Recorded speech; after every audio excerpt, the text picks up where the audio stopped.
You're doing a very good job at learning to be good readers.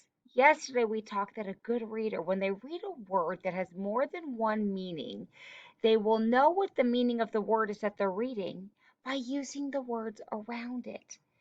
So, yesterday, we may have talked about the word, let's think of a word, oh, bat, right? And if I said, I love my new bat, would I be talking about the bat that flies or the baseball bat? I love my new bat.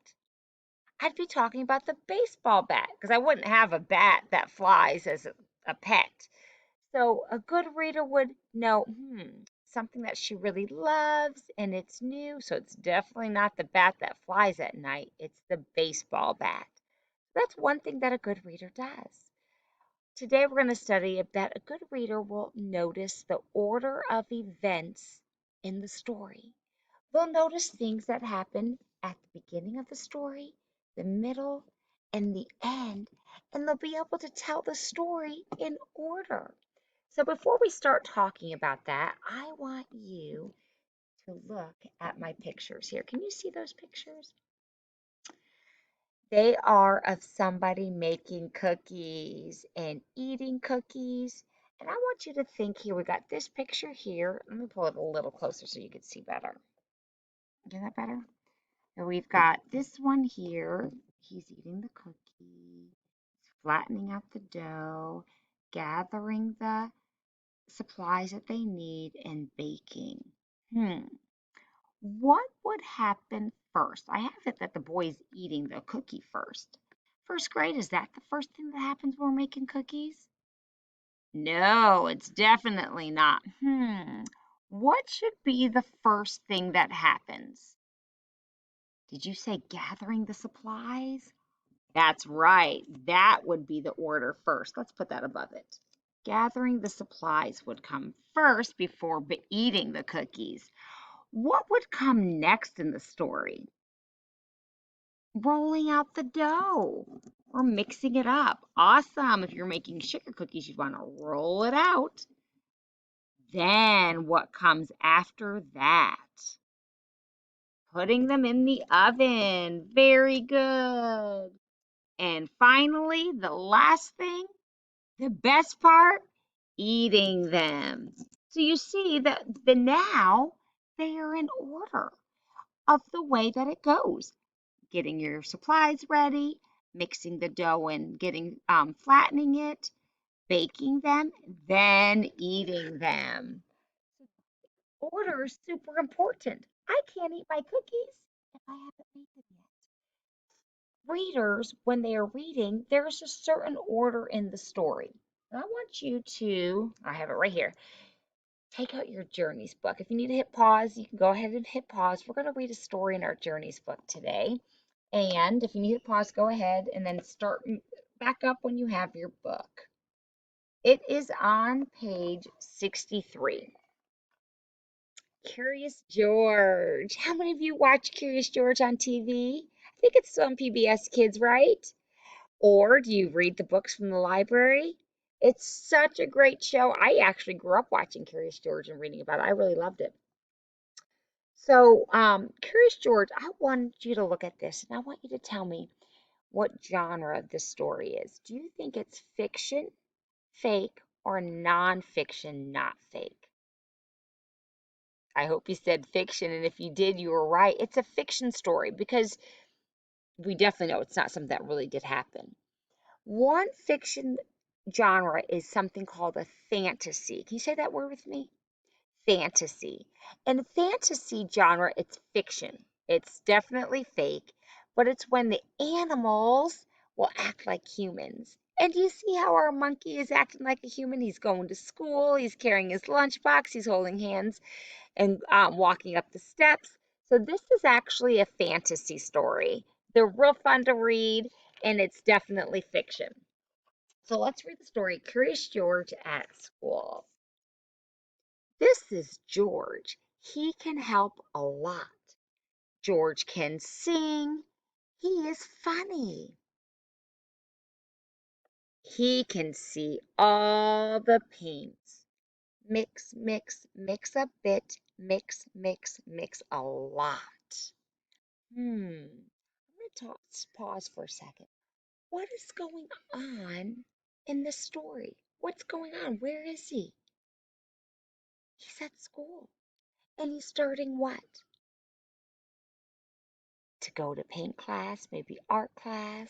So I'm going to write that down. At the beginning of the story, our character goes to school. We'll put Curious George goes to school, right? That's what happened at the beginning. He goes to school. Let's keep reading and see what happens in the middle of our story. Uh-oh, he was mixing it up. Can you hit pause and can you read these 2 pages? When you're done reading, will you hit click again and I will read them for you. It is a big mess.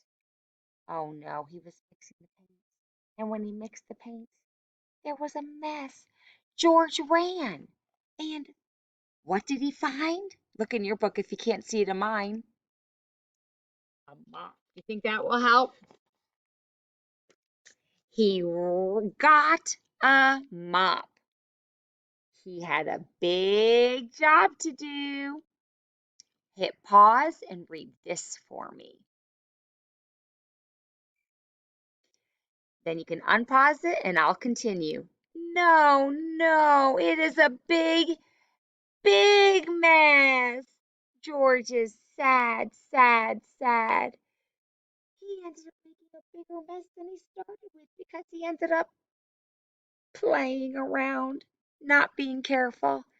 So in the beginning of the story, we saw that he was going to school, he was mixing paint, but in the middle, we see that there was a problem. And what's the problem? There's a big mess. So I'm going to write that. A big mess with water and paint. All right, a big mess with water. I'll show you. And paint. And I'll show you what I wrote. That happened at the middle of the story. The beginning, he went to school. Middle, he has a mess. Let's see what happens next. Will you hit pause and read this page? And then you can unpause it when you're done. Kids help him do a big job. They can help him a lot. He is not sad. So at the very end of the story, his friends, what? They helped him clean up his mess. They solved his problem. His problem was he had a mess. Now they helped him clean his mess. So I'm going to write at the end, his friends helped clean his mess. All right. So I know that he did not clean before the mess was made, right? That would not be in the right order. First, he went to school. Next, he got into the paint and made a big mess, and then an even bigger mess with water. And finally, at the end, he ended up cleaning his mess up with his friend. So, a good reader will notice the order of the story and they will be able to tell the story in the order that it happened. We are working on your choice board. And one of the choices, I don't know if you saw it yet, if you picked it yesterday, but one of the choices is to make a hand to help you retell the story. So I'm going to erase this so I can help you with it a little bit. You don't have to do it now, but when you get to that part of the choice board and you pick it, then you'll be able to know what I'm talking about. See, our hand can help us retell the story. So when you get to this part of your choice board, you can go ahead and take out a piece of construction paper or really any kind of paper. and you can trace your hand like that. Then, I can't remember, I think we said on the thumb, I can't remember how we wrote it. Write the characters. Now, we've already talked about characters already. I'm just going to go right off his thumb because I ran out of space. We've already talked about characters, right? Who's in the story? It could be an animal, it could be a creature, it could be a person. Those are characters. So our characters in our story were Curious George, his classmates, right? So those were the characters. Setting. Do you remember what setting was? Where the story takes place. So we have our characters, our setting. Then what happened at the, now one of them was going to say beginning. What happened at the beginning of our story? He went to school. So we know our character was Curious George. Was at school, and at the beginning of the story, he was at school and he was painting and mixing it up. And then the middle, what happened? What was the problem? He made a mess. So that's the middle of the story. He made a mess. And finally, at the end of the story, we're going to write beginning, middle, and then end.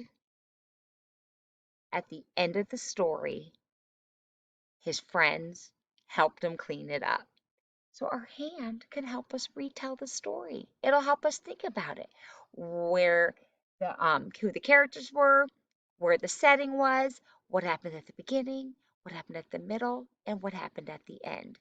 So when you get to that choice on your choice board, I won't tell you what number it is in case you haven't found it yet, you are going to read a book on Epic or any other book that you have at home. It could be a library book or your home library book. Read a book. I want you to make your hand and I want you to write the words, character setting, beginning, middle, end. And I want you to read the book. And I want you to be thinking about what a good reader does. They can tell the story in the order that it happened. All right? I'm proud of you. You are working hard. Keep up the great work.